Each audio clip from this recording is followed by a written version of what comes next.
Lerit, sot e thirra këtë pres në lidhje me teatrin e djeshëm, lidhje me ligjin për përfaqësim të drejtë dhe adekuat. Natyrisht që është shqetësuese për mos respektin që po tregon kjo qeveri ndaj qytetarit, ndaj bartësit të sovranitet të këtij shteti. Ligjet dhe gjithçka që presupozohet të ndodhë në të institucion, patjetër që është dhe duhet të jetë në shërbim të qytetarit, në shërbim të votuesit, në shërbim të gjeneratave të ardhshme, të cilët dhe duhet t'i trashëgojnë vendimet të cilët sillen në të shtëpi të ligjeve dhe të legjislativit. Prej këtu nis ndërtimi i institucioneve, i të tanishmës, dhe prej këtu nis edhe ndërtimi i të ardhmes. Kështu, unë e kuptoj politikën, dhe kështu duhet kuptuar politikën. Teatrin që pam dje, shpallin me pompozitet që u miratua ligji, e në ndërkohë që ligji s'është askund. Kërkush nuk e ka një kopje të ligjit, bëhen iniciativa dhe dërgohen në Komisionin e Venedikut një ligj, dhe për këtë nuk janë të informuar as qytetarët, nuk e gjen dot në faqen e qeverisë, se kush na qen ka ky ligj, nuk e gjen dot të shpallur askund. E natyrisht që kjo lloj qasje është vetëm mungesë transparence dhe nuk është në të mirë të qytetarit, dhe qytetarët nuk duhet ta lejojnë asesi këto lloj qasje. Qytetarët nuk guxojnë që ta lejojnë mos respektin që u tregohet atyre, duke mbajtur të fshehtë dhe duke u munduar që të kontrabandojnë një ligj i cili është shumë i rëndësishëm dhe që është një ndër shtyllat bazë të kushtetutës dhe shtyllat bazë të kohezionit të brendshëm etnik. Gjithmonë në qoftë se ky është verzioni, sepse unë kam arritur që të gjej një kopje të ligjit, dhe këtë ligj për përfaqësim të drejtë dhe adekuat, asgjë tjetër nuk ndodh, sepse nga 15 nene gjisej që janë, në 2 faqe ligj, nuk është bërë gjë tjetër vetëm se është rregulluar me ligj keqpërdorimi që i bëhet balancuesit. Në nenin 6 të këtij propozim ligji, thuhet që çdo qytetar në çdo moment ka të drejtë të deklarojë përkatësinë e tij etnike ashtu siç dojë.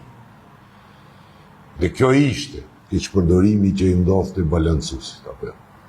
Dërsa vetëm në nenin 7 thotë që përfaqësimi drejt dhe adekuat bëhet në bazë të regjistrimit të fundit të popullatës.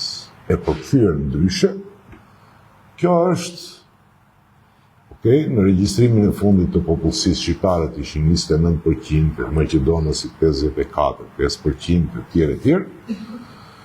Por në kuadër këtyre të përqindjeve me nenin para prak ti mund deklarohesh si të duhesh dhe në fund të përfundojnë në manipulim, në asgjë tjetër. Apo. Deklaratat e tipit që kjo çështje do rregullohet me letërnjoftim është klishe. Është rrene e madhe e cila u servohet qytetarëve. Apo. Është e pakuptim për mua militantizmi partijak i shumë njerëzve të cilët i pam që në rrjetet sociale bramu mburën që e sollën ligjin për përfaqësim të drejtë dhe adekuat, ndërkohë që ligji s'është askund. Më takon mua si përfaqësues,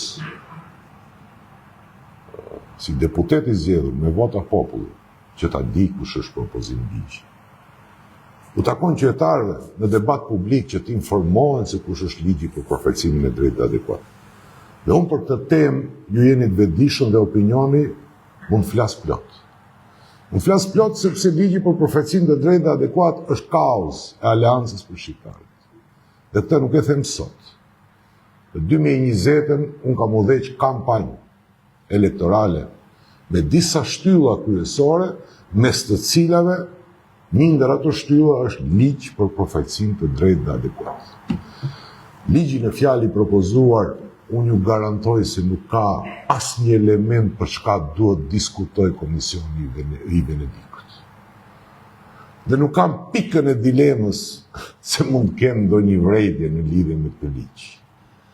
Për shkak se s'ka asgjë të.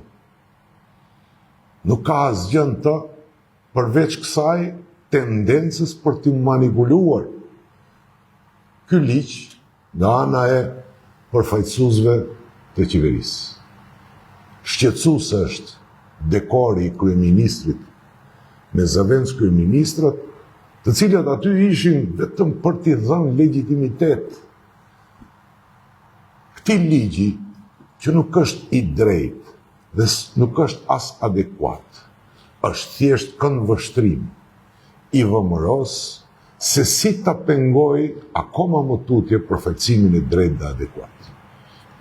Dhe unë nuk e kuptoj këtë dekor prej politikanësh shqiptar që rrinë aty vetëm për t'i dhënë legjitimitet edhe të shqiptarëve. Këtij lloji ligji. Unë ju bëj një apel publik këtyre militantëve e tyre përfaqësuesve të cilët vetëm për pushtet rrinë kaditu për dekor përpara kryeministrit, besoj që mbrëm kanë shkuar në shtëpi dhe kanë parë rreth e rrotë. Në qoftë se jo, le të shkojmë. Le të shohim. Le të shohim fëmijët e tyre.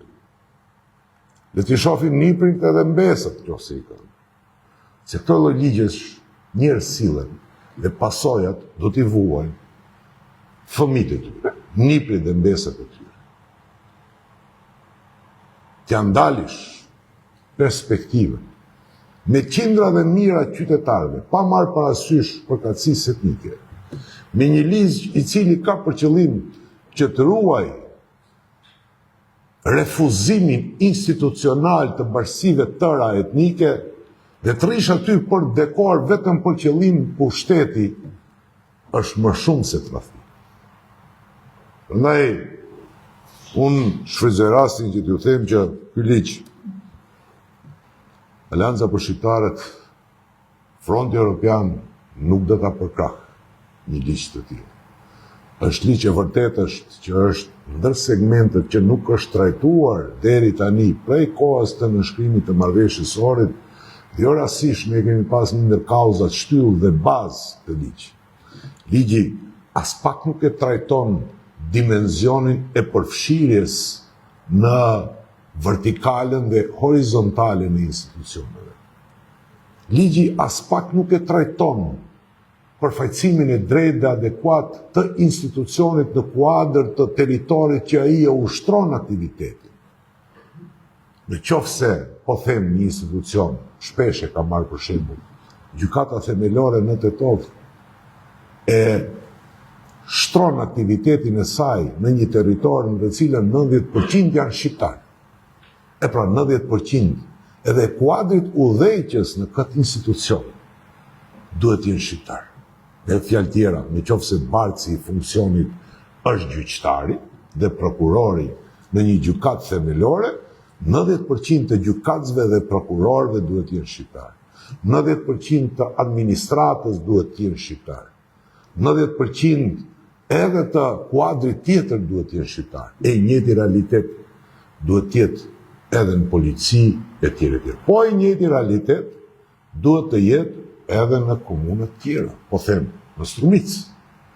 Në qoftë se një gjykatë themelore mbas aktivitetit që ushtron atje përfshin, ku di unë, 95, 90, a 100%, 90% Maqedonës, ky duhet të jetë realiteti i atij institucioni. Sepse ky ligj nuk ka qëllimin vetëm të punësimit. Kjo lloj përbërje etnike e institucioneve aty ku e ushtrojnë veprimtarinë nuk ka qëllimin vetëm të punësimit, po ka qëllimin e besueshmërisë të qytetarëve tek institucionet.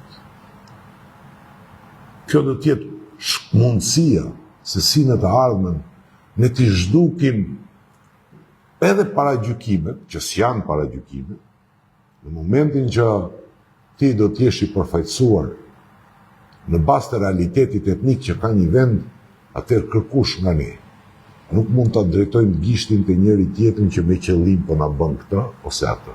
Prandaj ligji është shumë dimensional, ndërsa ky ligj që propozohet është vetëm vulosje edhe një herë e keqpërdorimit që i bëhej balancusit dhe njëre për gjithmonë të jepet fund punësimit, fatkeqësisht po e them, të shqiptarëve këtu në institucionet e shtetit. Prandaj edhe një, ju bëj apel oponentëve të mi, përfaqësuesve të qeverisë, të shohin rreth e rrotull dhe mos shohin vetëm brenda zyrës, për të krenuar se gjoja kanë sjell një ligj që s'është askund, militantët partijak të ndalin të lloj zhurme që ngjan me një çmenduri kolektive, se gjoja u sjell ligji dhe në ndërkohë që ligji nuk është askund, se ka vetëm një rrugë edhe në këtë situatë të kaosit. Dhe rruga është e vërtetë. Dhe të vërtetën pa tifozllëk, dhe duhet ta gjejmë gjithë secili dhe ka forma për gjithë secilin i cili e kërkon të vërtetë. Ndërsa në qoftë se qeveria ka disponim, ne jemi të gatshëm të ulemi dhe bëjmë një ligj i cili do t'i përfshijë, do të jetë i drejtë, adekuat, përfaqësues për të gjithë bashkësitë etnike në Maqedoni, po pse jo, unë kur e kam folur në lidhje me ligjin për përfaqësimin e drejtë dhe adekuat, ky ligj duhet të rregullojë edhe një problem tjetër, goxha diskriminues dhe një ndër elementët bazë që në këndvështrimin tim do të ishte është nëpërmjet këtij ligji të rregullohet edhe barazia gjinore në vend. Administrata duhet të reflektojë minimumin gjysmë për gjysmë të përfaqësimit gjinor këtu në Maqedoninë e Veriut. Ju falenderit. Maqedonisht.